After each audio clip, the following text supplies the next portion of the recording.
వీళ్ళ కొడుకులు ఏమనంటే హిందుత్వం హిందుత్వం హిందుత్వం మీద పడతారు. అసలు క్రిస్టియానిటీలో ఏముందిరా? 6000 సంవత్సరాల క్రితం బైబిల్ ప్రకారమే, బయట చెప్తలేను, నా సొంతంగా చెప్తలేను.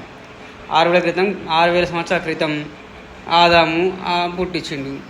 అందులోకి ఒక ఎముకని బీకి అవ్వాయి అంటారు ఆమె పుట్టించిండు. అక్కడి నుంచి మనుషులు స్టార్ట్.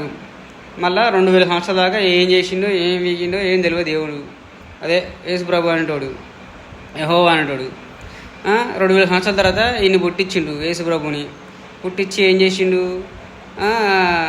18 సంవత్సరాలు వాని జీవితం ఏంటి పోయిందో ఎవరిని తెలియదు. అది అయిపోయింది, సరే వదిలేయి. ఆ తర్వాత ఏమైనా విహినా అంటే అది లేదు. 3 సార్లు ఆ ఇజ్రాయిల్ వాళ్ళు వచ్చి వీని ఉరి తీస్తాం చంపేస్తామంటే 3 సార్లు పారిపోయిండు, దాక్కున్నాడు, సరే అది వదిలేయి. లాస్ట్కి ఏం చేసిండు?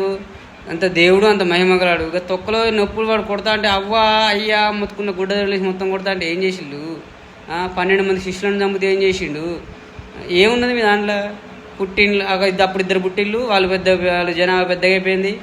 మరి వాళ్ళ నుంచి వాళ్ళని ఈ 2 సంవత్సరాల క్రితం వీడు పుట్టిండు, గోసుగుడ్డోడు చెక్క ముక్కలోడు పుట్టి వీడు సిలువేయబడి చచ్చిండు.